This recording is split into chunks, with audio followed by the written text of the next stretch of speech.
Power lies not in hypnosis itself, but in the ability to command attention through fear and curiosity. To grasp this truth, one must understand that human beings are not drawn to action by reason alone, but by the emotions that bind them, that pull them like strings attached to a puppet master. The claim of hypnosis is a tool, a mask, a performance, but the real power resides in how such a claim manipulates the mind of the audience before a single word of the so-called hypnotic act is spoken. To declare, "I will hypnotize you," is to assert dominion, to plant a seed of expectation in the listener's mind, and the mind, eager to confirm its expectations, begins to shape reality around this seed. The individual is already half conquered before the performance begins. This is not unlike the ruler who claims divine authority. Whether or not the gods themselves favor him, the people believe it, and their belief alone is sufficient to give the ruler his throne. Hypnosis, therefore, need not exist in supernatural truth, but it exists in psychological truth, the command of attention and the shaping of perception. Fear and curiosity form the twin pillars upon which this power stands.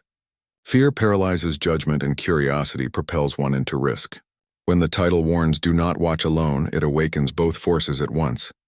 The cautious mind whispers, "Perhaps there is danger here, perhaps I should not proceed." The reckless mind replies, "If danger exists, I must see it, I must test myself against it." Thus, the very act of forbidding transforms into an invitation. This is the paradox that wise rulers, cunning generals, and skilled persuaders throughout history have employed. What is forbidden appears precious. What is dangerous appears valuable, and what is warned against gains a halo of mystery that no dull statement of fact could ever achieve. To say, "You may be hypnotized," would bore. To say, "Do not watch alone," compels. It is a net cast into the sea of human weakness, and countless fish swim willingly into it. But attention, once seized, must be maintained. Here lies the heart of Machiavellian strategy.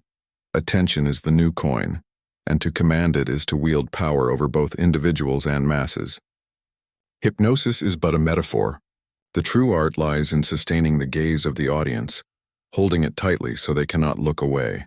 A prince who rules through fear knows that to relent is to weaken. Similarly, a creator who captures attention must escalate, must deepen the promise, must never allow the moment to collapse into banality. This is why the bold claim and the fearful warning are paired together. They do not merely seek a click, but they condition the audience to stay. The watcher, expecting hypnosis, strains to feel the effect, even inventing sensations of heaviness, of sleepiness, of focus. In truth, they hypnotize themselves, guided by the expectation the title has planted. This is the sly genius of such a strategy. The audience creates their own proof. Curiosity is not an infinite resource, however. It must be nurtured. The operator who employs such titles must understand that curiosity without satisfaction breeds distrust. One who feels tricked will not return. Thus, the performance must balance spectacle with credibility. A prince may lie to his subjects, but he must not be caught lying too openly, else rebellion brews. In this same manner, the claim of hypnosis must be followed by an experience that feels authentic, even if it is no more than stagecraft. The rhythm of words, the cadence of voice, the controlled pauses, all these can simulate hypnotic effect, convincing enough to sustain the illusion. For perception is more powerful than fact. Men fight and die not for truth, but for the shadows they mistake for truth. Yet this strategy also demonstrates a darker truth. The line between entertainment and manipulation is perilously thin.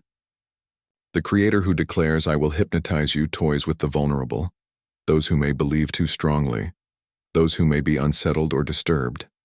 A prince who governs harshly may strengthen his reign, but he risks rebellion if cruelty exceeds the limits of tolerance.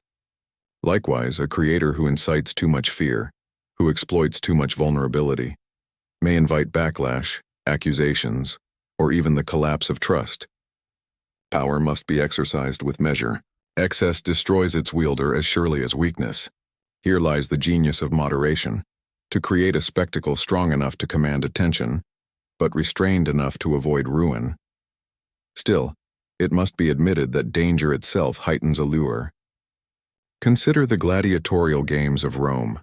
Blood spilled in the sand captivated the masses far more than any gentle sport could. Violence, risk, fear, these are intoxicants to the human mind.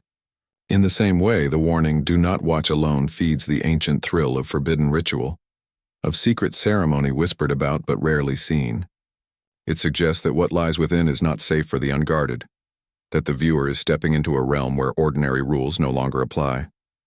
This is spectacle in its purest form, and in spectacle, power is born, because a spectacle that grips the imagination grants its master dominion over the thoughts of the people.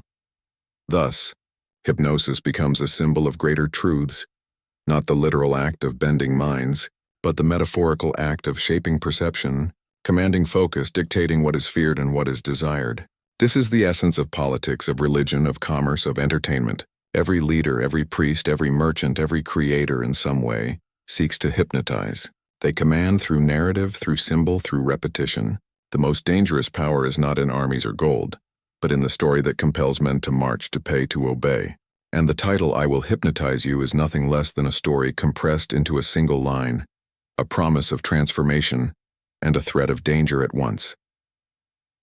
Yet one must not forget that attention is fickle. The same crowd that cheers today may jeer tomorrow. To hold their gaze indefinitely, one must adapt, innovate, and sharpen. If hypnosis is the weapon chosen, then each use must escalate. Stronger warnings, more daring claims, greater spectacles. But escalation brings its own peril, for it is a ladder that cannot be climbed forever without falling. The wise strategist will know when to temper, when to shift, when to cloak the same device in new clothing. Power is sustained not by force alone, but by flexibility. Therefore, the true lesson of this declaration is not about hypnosis, but about the architecture of power in the age of attention. Fear is a lever, curiosity is a bait, authority is an illusion strengthened by repetition. By combining them, one may command not only the eyes but the minds of men, and in commanding minds one rules hearts, wallets, and destinies. This, above all, is what Machiavelli would recognize, that power belongs not to the one who possesses truth, but to the one who possesses narrative. And so the promise to hypnotize is itself the hypnosis. The warning not to watch alone is itself the trick. Long before the video begins, the ruler of this spectacle has already won.